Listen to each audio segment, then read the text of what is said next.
What's up, everybody? How you doing? Welcome back to the Punk Rock Review. We are back with side B of And Out Come the Wolves. This is my deep dive into my favorite record, the album that changed my life, opened up a lot of doors for me, got me into punk rock music. There is a first part. If you haven't seen it yet, I would recommend you go back and watch that to hear a little bit more about just kind of like my discovery of the album, etc., etc. Right now, we're going to jump right back in. Side B, we're going to talk about every song in detail. If you're on Patreon, you'll get to hear the songs. If you're not, you won't. So goes how YouTube works. But this album is incredibly important to me. So let's jump right in. Side B, song one, if I'm not mistaken, is Journey to the End of East Bay. Let's see here. Sure is. What a way to start. What a way to start. This is my all-time favorite song. My all-time favorite track, okay? I hope this video is making you happy. I hope you're enjoying it. Please, by all means, let me know how you feel in the comments or whatever, right? If you like it, let me know, please. I love doing this, man. I'm having a blast. But I'm going to do a video similar to this on Rancid 2000, and I'm also going to do one on One Man Army. I think it's Last Word Spoken. I should have checked that again before I started talking to you guys. But yeah, let's get started with some music or some comments on the music, all right? Dude, my dog's in here acting weird. Hold on. Jojo, hey! This fool took some of my shirts that were folded up, knocked them over, and is kicking them around and making a bed to lay in. Bro! Journey to the End of East Bay. Sorry again for the wait, everybody. Started in 87, ended in 89. We got a garage and every play anytime. It was just the four of us. Their music is incredibly cinematic. Now, I know that is the beginning to side B, but to me that song sounds like the final part of a movie, or the not like the, what do they call that, the peak of a movie, but this is like the third act of a film. It's such a story, right? Like I said, it's my all-time favorite song. It's an amazing story about an amazing band. It's the story of, or at least an outline, a cliff notes on Operation Ivy and how they imploded. The bouncy bass line as it opens, it just gets you ready to move around and dance. It's a fantastic song. Great riff, great singing. I love that song so much. It used to be my second favorite song. My favorite song used to be Old Friend, which we're fixing to listen to in just a minute. I don't know when it flipped, but the story of Operation Ivy is so important to me that I just love the whole the lyrics in this song are literally perfect. I mean, it says, reconciled to the belief, consumed in sacred ground for me. There wasn't always a place to go, but there was always an urgent need to belong. Bro, come on. All these bands, all these people, all these friends, we were equals. What you gonna do when everybody goes on without you? But what you gonna do when everybody goes on without you? I mean, dude, you could put this Journey to the End of Houston, Texas, and it would be my life. You know what I'm saying? And then the second verse is like, I feel connected to Operation Ivy when they start talking or singing. Started in 87, ended in 89. Got a garage or an amp will play anytime. It was just the four of us. Yeah, man, the core of us. Too much attention unavoidably destroyed us.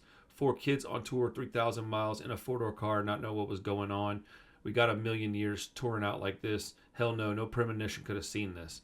It's just so beautifully written. So wonderfully executed. I will say, I felt cool that I understood when he said, too much attention unavoidably destroyed us. Like the way he says it, I knew what he said, and I felt like other people maybe didn't when I was younger, And so I thought like it was cool. But yeah, dude, I don't know how anybody could listen to this and not just be transported back to like another time. I wonder what Jesse Michaels thinks when he hears a song like this. You know what I'm saying? Because this includes him. He's known Matt Freeman that long too, and he was the singer of Operation Ivy. So I don't know. It's a beautiful song. I've had emotional moments listening to it. Now it was live, but dude, this song will bring it out of me, man. The next song is called She's Automatic. It's a song that is often talked about in a negative light. I don't really understand why. I enjoy the song, but it's really short. It's only about 90 seconds. So let's listen to it. We'll talk about it afterwards. My head was spinning a million miles an hour. The chance I was taking, I get anxious around. Just put a head on my shoulder. Bro, what? What? How good is that, dude? So the bridge is my favorite part. I love like romantic stuff. I've got like, I don't know, 6 or 7 broken hearts tattooed on me. My knuckles say hopeless romantic. It's not only a nod to the Bouncing Souls. But it says, my head was spinning a million miles an hour. The chance I was taking, I get anxious around her. She put her head on my shoulder. I started to hold her. Swinging and swaying, the morning begun. Ah, I love that so much. I spent days, dude. I was a lonely kid, man. I was a dork. I was picked on. I was poor. But I used to love, like, looking at girls in school and, like, daydreaming and just be like, man, if that chick was my girlfriend, I'd be, like, the coolest dude. And I would just be so nice to her, man. And I would make her feel so pretty and blah, blah, blah, blah, blah. It was so just pathetic and corny. But I was a kid. You know what I'm saying?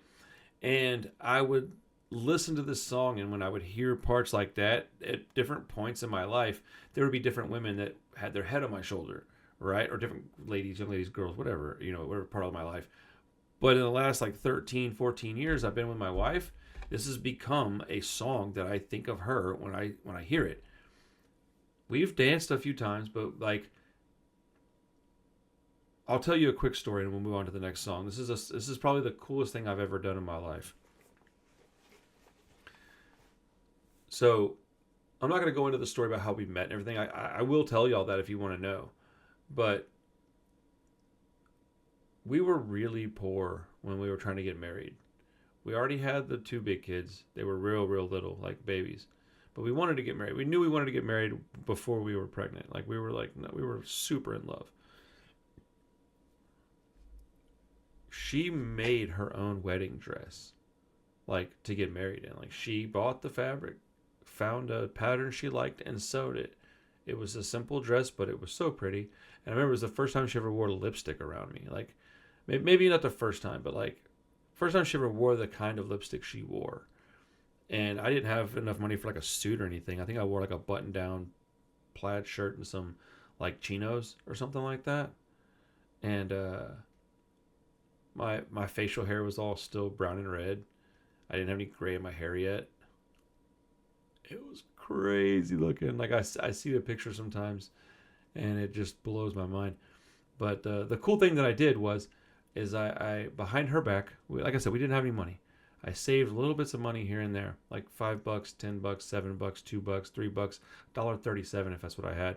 And I just put it aside. And when it was the holiday season, and my mom calls me and she says, "Hey, did you ever get Carissa an engagement ring?" And I was like, "No, we didn't really have the money for anything like that." And she's like, "Okay." And I was like, "Well, I got some money set aside. I was going to get her something." And my mom was like, "Okay, cool." So we found something that I wanted, and I went and I bought it, but I never said anything to Carissa about it. And so we're literally like in this little room, we're getting married, and the preacher guy's like, you know, "Do you have the rings?" And she's just like, "No, we didn't have the money for that." And I went, "Oh, hold on a second." And she kind of went like, and looked at me, and I pulled this little box out, and I went, "Here, I got this for you." And I'm gonna start crying, dude. And she burst into tears, dude. Like, I never understood what the term burst into tears meant until that happened. She literally like exploded. Like, it was blubbering, dude. Okay. And so we're in this room with like this preacher that I don't know, my new wife, myself, her mom, my mom, our 2 kids. That's it. Everybody is like sobbing, dude. I couldn't help it, man. I started. I'm a big emotional baby. I started crying, dude. But like, that was the coolest shit I've ever done. Also, one of the other cool things that I did for my wife is like, we went out on a trip. We went to go see Rancid. Actually, oddly enough, it's kind of relevant here. We drove. We got a babysitter for one night, and we drove from Houston or Katy to Corpus Christi to see Rancid at Dropkick, and then we were gonna drive back that same night. Do not recommend that. We don't even drink, or she had like a beer or two, but I don't drink, and so it was exhausting. But I remember we were driving, and I was like, I looked at her and I said, "Hey, we've never had a date like this. Like we've never had a trip like this. We've never gone anywhere, and it's only a few hour drive, right? But we just didn't have the money to do shit like that." And I was like, "Hey, you wanna stop and take a picture?" And she was like, "What do you mean?" I was like, "We don't have like any pictures of just me and you, like out doing something. Like we don't have like date pictures." And she's like, "Yeah, yeah, yeah." And so we're driving, and I look over and I see this big field of all this cotton, and it's so pretty. It's just fucking cotton fields, dude. I got that picture on here somewhere. I'll find it one of these days. We get out, and I had like this little selfie stick thing, and we're standing there, and you could just see us both cheesing, bro. Like, it was like one of the happiest moments that we've ever had as a couple on our way to go watch Rancid and Dropkick. And actually, there's a poster on my wall that she got me at that show. Let's see, what else did she get me? Actually, that Rancid hat that I always wear, that black one. Where the hell's my hat? Whatever, the little dad hat that I always wear, the black one with the skull and crossbones that's embroidered. She bought me it at that show. So like, yeah. Sorry, I'll talk about like romantic nerdy shit about my wife all day, dude. That's my number one right there. We have had some knockdown, drag out arguments and stuff, right? But it don't matter, man. I'm not going nowhere. Neither is she. We love each other, and it's awesome. If you guys look, I don't know. This is what Rancid does to me, dude. Time for Old Friend, all right? Let's go. Old Friend is probably like my second favorite song in the world still. Come on, it's a ska song, bro.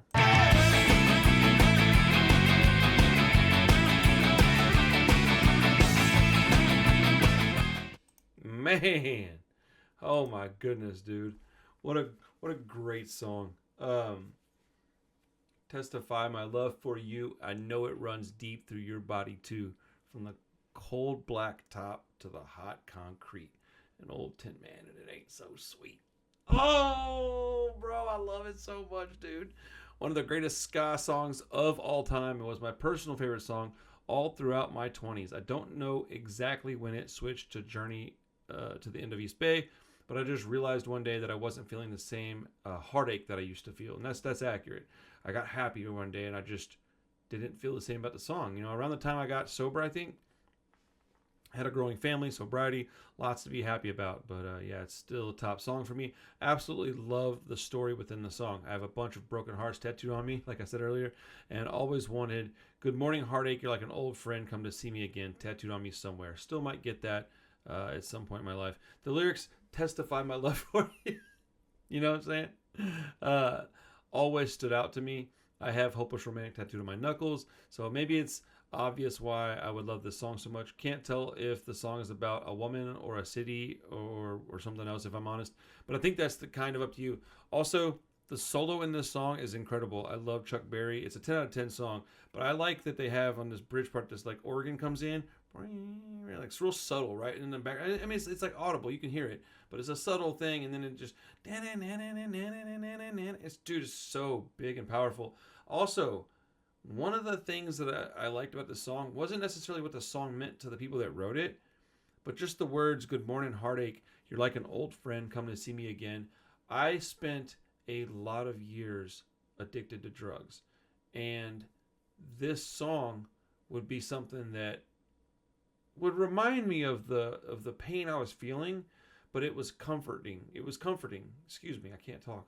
It was a comfort thing, you know what I'm saying? Like, I can't even talk right now. It was comforting to hear this. Is that the right way to say that? I feel like it doesn't sound right.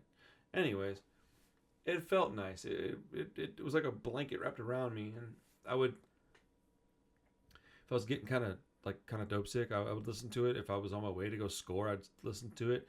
If I was on my way home from scoring and I knew I just wasted all my money, I would listen to it. So like, this song has got a lot of memories tied to it, and I also listened to it a lot at my dad's funeral. Like I had a little, I think it was a Discman at this point. Might have been a Walkman, but I think it was a Discman, and I just kept playing it over and over and over because my dad kind of liked this song. It was a little slower. He thought it was kind of a nice song. He didn't really like much of this music, but he liked a few of the songs. He liked that band, The Gadgets, quite a bit, which I thought was funny. Next song up is Disorder and Disarray. This is a straight up banger, dude. All right, y'all ready? Ooh, man. We're getting there, folks.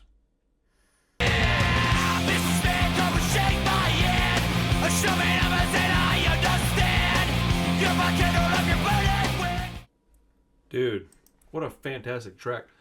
I love whenever Lars comes in at the end and repeats the first part of the song. His vocals, I think, at that point might be some of the best I've ever heard it from him. I love all the bass playing on this album. I haven't talked about it near enough. Disorder and Disarray. The song is about the struggles of trying to figure out what to do with your band. Should you sign with a major label or should you stay with an indie? All the meetings with big labels, the jargon, the contracts, and then Tim wanting to just bounce, dude, get up out of there, man. He doesn't want to even think of that stuff. He just wants to make music. At least that's the way that I interpret this song. Very Clash and Sex Pistols sounds in this one. I think that the term selling out has nothing to do with what label you're on personally, but with who you are and what you're about, man. If you make the music that you were going to make anyways, and you don't, if somebody pays you and goes, hey, we'll pay you all this money, but you can't dress like that, you can't talk like that, you can't say these words, and we want to get in there and mess with your album, that to me is selling out. But you can do that with an indie label. You don't have to be on a major label to have that happen. It's not about that. It's not about money. It's about that. Like, if you get $10 million, but you're allowed to do exactly what you want to do, you got lucky. You know what I'm saying? But at least in my opinion, and I think that they would do a lot of good with a lot of kind of money. You know, you've only sold out if you make music you wouldn't have made had it not been for the label or a contract. If you get paid more to make the same music, especially when you take the money, start a label, and help other bands like, I don't know, Tim Armstrong, that is not selling out at all. Say what you want about Rancid. Ain't nobody perfect, but they never, ever sold out. All right? All right? Honestly, in my personal opinion, the closest they ever got to selling out was with Rancid 2000. And it's not really like what you would think of typically as selling out. It's just that I feel like that album was made solely in response to the critics, and it was like an insecurity thing. And I don't even blame them for that. Like, I'm just saying, like, that's my... I wish that they hadn't had to go through all that. I wish they hadn't had... And I may misunderstand things. I get that, okay? I would love to talk to these guys one day because I want to ask them about that album specifically. And it's weird, too, because I've been... Like, lately, the last couple of years, I've grown way more attached to that album than I ever thought I would be. But, I mean, as I've always stated, even their lowest ranked album is going to be leaps and bounds above most bands' entire discography. So, I'm not just trying to trash anything. I'm just saying, like, I think that album was made in response to something and not for the reason that they made albums before that. I think that they never repeated it. They don't play the songs live very often. I don't ever hear them talk about it. That's strange to me, but it's just my interpretation of what was going on back then. I'm sure you'll tell me how wrong I was and how much you love the record, and it's a perfect hardcore record. Cool, go ahead. That's up to you, man. If you like it like that, go for it, man. I don't care. I'm not tripping. I started liking it, actually. It's really frustrating because I spent all these years, like, standing up and having, like, legitimate reasons why I didn't care for it.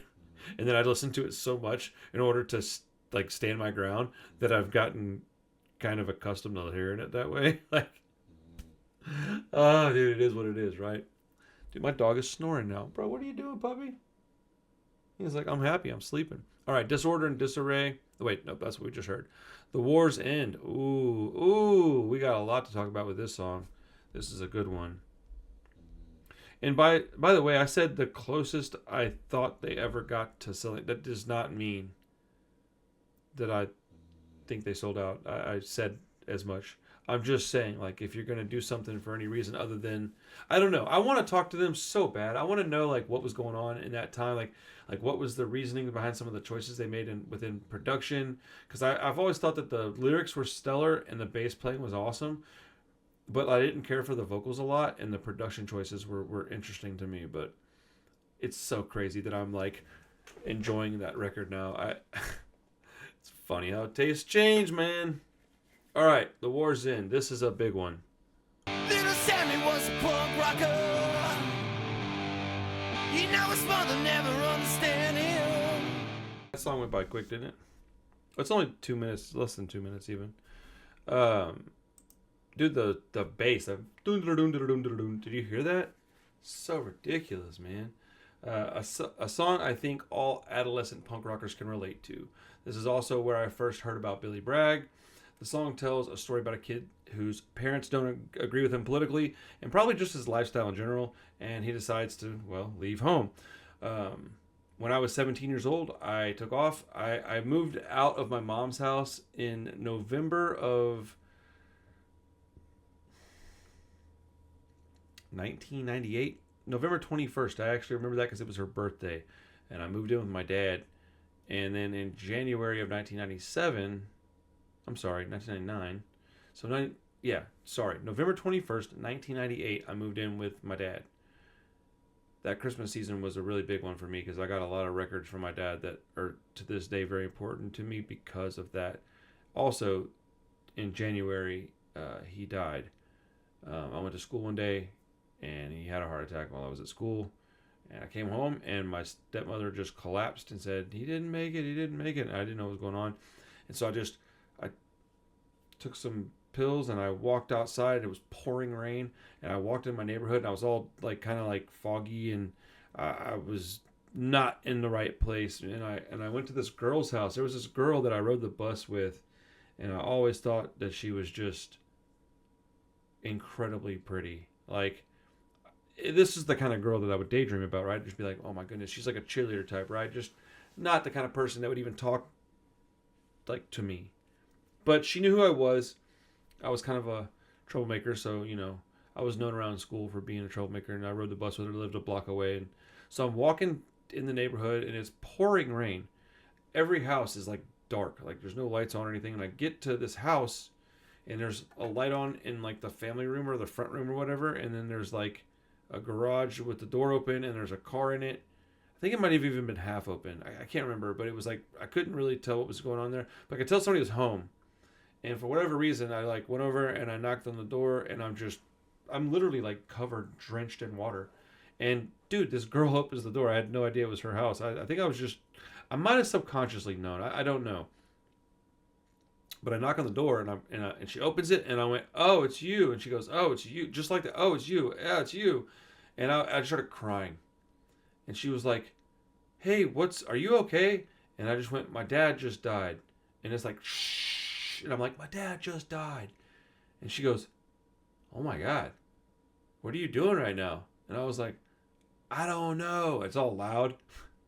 And she goes, well, you want me to go with you? And I was like, yeah, that'd be cool. And we walked to this park. It was in the neighborhood. Probably like, I don't know, 2 blocks away maybe. Not far. But it was pouring rain. She grabs like an umbrella and she's like, all right. So we walk out there and we go sit on this like, the metal benches that have the little grates in them. So it's like, and then it's like covered in plastic kind of. And if you spill something on it, it would just fall through. So my point is that the tables weren't super wet. So we sat up on a table with this little umbrella and we're just getting wet, soaking wet. And we sat there. I don't remember what we said. I don't remember if we really talked much, but we just sat there. I don't remember her name. I could tell you what she looked like. She was like blonde, kind of short, thin, pretty, really, really pretty. She reminded me of the girl in that show Heroes, the cheerleader girl. Not as tan, but like that kind of pretty, like girl next door type, all American type. I don't know why I thought she was so pretty. I like brunettes typically, but I think she was just pretty. She was just pretty, kind of like a, when you're a 15, 16-year-old kid, every pretty girl is so pretty to you. But yeah, we sat out there and we just sat there and she was just there for me. I don't know if I ever talked to her again, honestly. It was weird, man. But my point is that I moved out. I never went home. Like I was 16 still, so I had to go back to my mom's house for like a few weeks. And then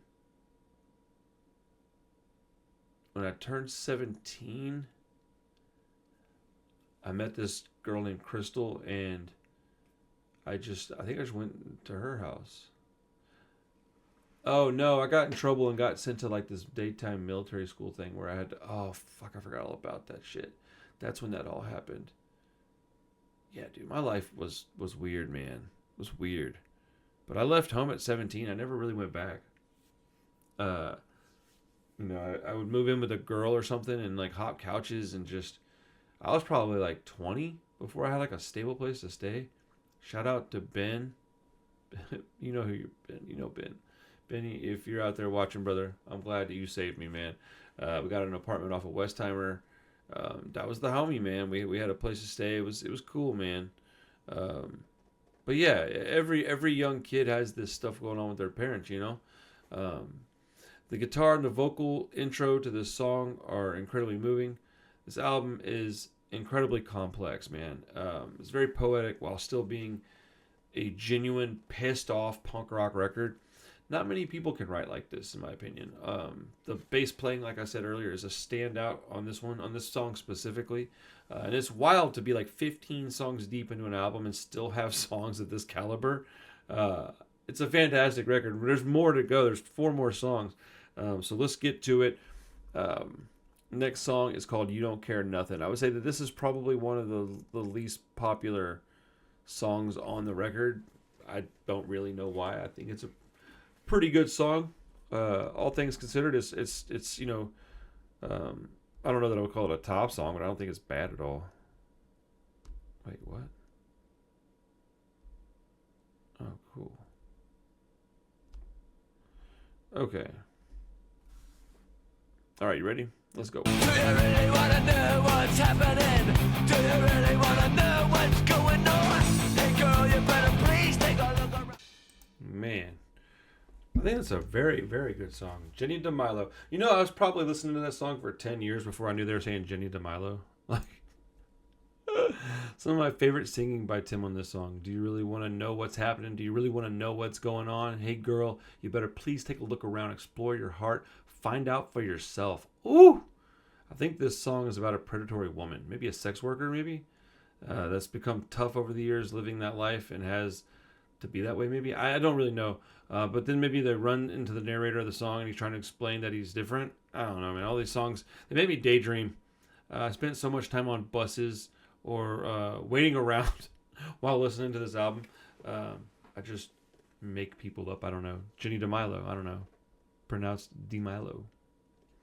Yeah, dude. I don't know. There's not a lot to say about that song. I think it's pretty fantastic.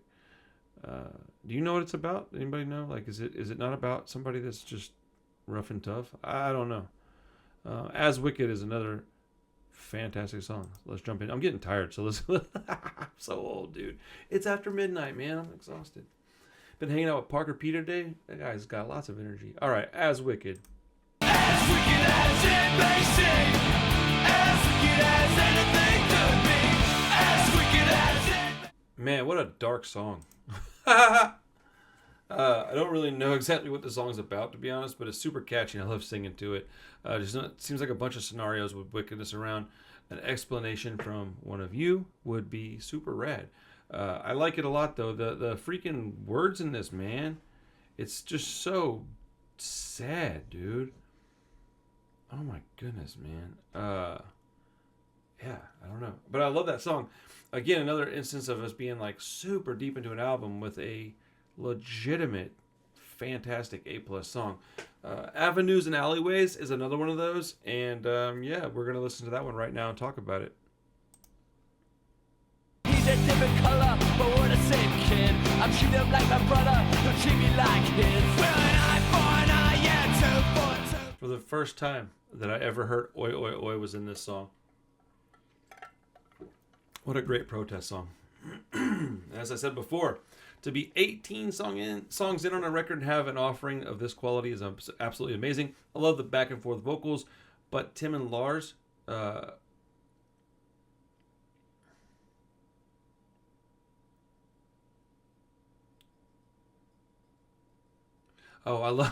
love the back and forth vocals by Tim and Lars as well. He's a different color, but we're the same kid. I treat him like my brother, and he treats me like his. Maybe some of my all-time favorite lyrics. Period, point blank. I've always had a diverse group of friends, and the songs like this are our anthems. I do not say that lightly. I'm dead serious. I've got friends of all shapes, sizes, colors, credos, sexual orientations, etc., etc., etc. What a fucking awesome song, dude.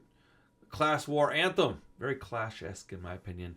I would call this an absolute top tier Rancid song. Plus, it had hand claps in it.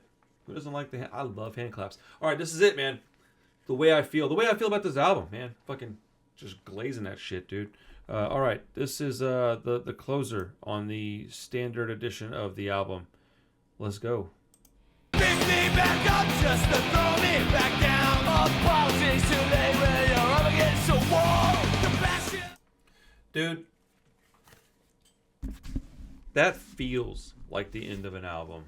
I don't know, man. It just feels like it. The riff, the melody of the song. The song I think is often written off, but I like it quite a bit. It sounds to me like a song about a relationship that is spoiled. The guitar riff, the tempo, it sounds very much like a song that would have been on Let's Go, in my opinion. Everything up to the lead guitar just being reminiscent of that era of Rancid. A great bookend, in my opinion. An absolutely perfect album. I think the song not dragging on too long was also a really good thing. Could have gone left and not done that. It could have just been like dragging on and on and on, been like a 6-7 minute long song or something, or some slow brooding closer. I don't know, but that is Rancid and Out Come the Wolves B-side. That is the album that changed my life. That is the best punk rock record in the world, according to just one old guy sitting at a computer talking about music.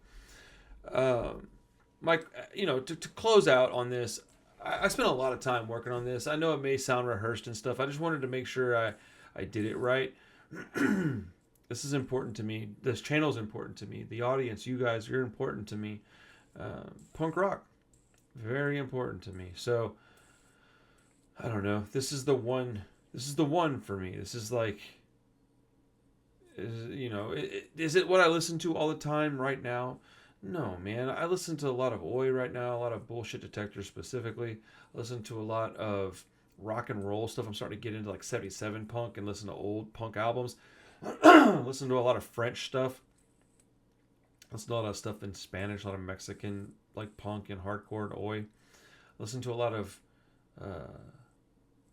like skinhead reggae I'm learning about and getting into pretty heavily right now. But, no, I don't listen to this every day. But at any point in time, you could put this album on. It'll change my mood. It'll cheer me up. Okay, so I'm back.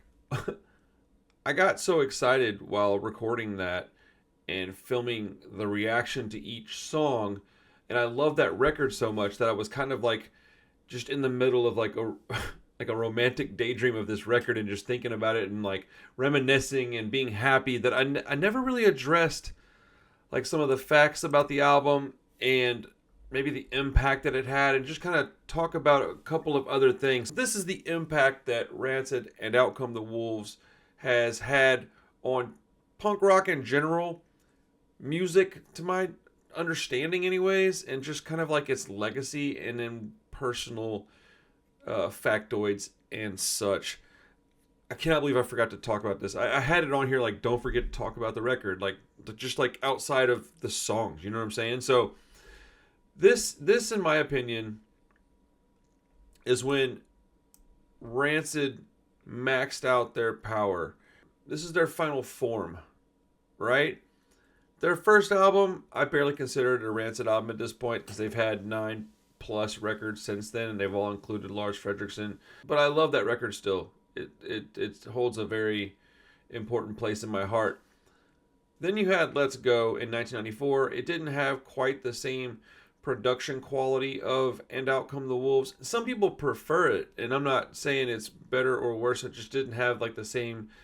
There's just a special like kind of sound you get with And Out Come the Wolves that's missing from Let's Go. Plus the hooks aren't quite as catchy. It's not quite as accessible, right? I think that And Out Come the Wolves has met the perfect crossroads between like street punk and underground DIY music with great production, some pop sensibilities, and incredible musicianship. Like all that stuff kind of had to meet at this one spot to boom, create this album because it's unique in many ways. There are other albums that within the punk genre on Epitaph that sound as good as Out Come the Wolves. There are other musicians that are as good as these guys to a degree, right? But there aren't albums like this. They're very few and far between. Now, I'm not going to say that it has to be your greatest punk rock record of all time, but in my opinion, it is the greatest punk rock record of all time. It managed to be a gateway album and sell, I think, a million. I think it hit. Let me see if it got a platinum plaque here. I think it did. Hit number 45 on the U.S. Billboard 200, which is crazy. Yeah, dude. In the U.S., it's got like 1.3 million records sold, while still on Epitaph Records, still being a punk rock record. Like, look at the cover. Listen to the songs. Listen to the stories. Listen to the guitar playing, the tone, the bass playing, the drums, like just everything about this album is punk rock. Yet it managed to do this and still like stay true. Like it didn't have to have like Beatles sounds like Green Day, and it didn't have to have like the pop stuff that the Offspring did. They were, the Offspring had like a little bit of grunge in the music. Like it was gonna be big. Like go listen to Self Esteem. It's got a lot in common with grunge music at the time. I'm not saying it's good or bad. I'm just saying like Rancid managed to still beat a straight up punk rock record and do these numbers. It's like Green Day and Offspring. Right underneath that was Rancid. Right here it says on their Wikipedia page, along with Bad Religion, Stranger Than Fiction, Green Day's Dookie, The Offspring's Smash, and Out Come the Wolves help revive mainstream interest in punk rock in the mid-1990s, signaled the initial rise of mainstream punk rock, and proved to be successful for the band while staying true to themselves. To coincide with its 20th anniversary, they performed the album live in its entirety in their 2015-2016 Honor Is All We Know tour. That's pretty awesome. Okay, so like the little bit of history, like Matt Freeman, bass player, Tim Armstrong, singer and guitar player, were in Operation Ivy from 1987 to 1989. That band broke up. There was a couple of other bands in between there. There was what was that band called? Downfall. There was, I think, Basic Radio. I think it was. No, is that what the band was called? Something like that. Ultimately, they formed Rancid together to help Tim get clean, or not to help him. He got clean, and that's when Brett told him. Brett from Epitaph said, if you get clean, stay clean, I'll sign you guys. So then they did their self-titled record. Then they did Let's Go. Let's Go had Radio, Radio, Radio, and it got a lot of attention. They started getting, and then at the same time, that was 1994. So Green Day, Offspring, they're blowing up. Bad Religion blowing up. So Rancid has this, like, I don't want to say minor, but like medium-sized hit on their hands with radio, right? Salvation was a pretty big track, and they started getting like scouted by all these record labels. Madonna famously sent them like an offer for, I think it was $1 million, and she included some nude photos for them to sign to Maverick Records. They didn't do it. They were getting all these offers from these major labels, and again, to my understanding, the one thing that they weren't comfortable with was that they weren't going to be allowed to just write the record the way they wanted to write the record. They're a punk band. They don't want to be told what to do. And Brett was like, no, you stay with us. You do what you want. And so that's what they did. They ended up staying with him. But the title and Out Come the Wolves signifies these record labels and the bidding war that was going on for Rancid when they ultimately just stayed with Epitaph, right? So this is a very important time. So to write a record like this while dealing with that, it just shows their grit, man. I mean, listen to the songs on this album, dude. The stories that are on here are insane. They're beautifully constructed. The songs are still like ballsy and fast, but like a little like they're catchy, and they're memorable. This album is memorable. The bass lines are insane. The back and forth vocals between Tim and Lars, the charm of not knowing what exactly he's saying all the time and having to like dig through the lyrics to find out. There's so many great things about this album, but then there's a couple of big things that come along with a record like this. Specifically this one. One, financial security. Tim Armstrong was able to go and start Hellcat Records with money from this album, right? And then he had Life Won't Wait, 2000, but he helped. Dude, how many bands did Tim Armstrong help with Hellcat Records? All right, let's just Google Hellcat Records roster. Let's look at all the bands. I can tell you right off the top of my head, Dropkick Murphys, U.S. Bombs, Leftover Crack. These are all bands that are, dude, the Interrupters, the Distillers. I mean, like, good grief, dude. Let's see here.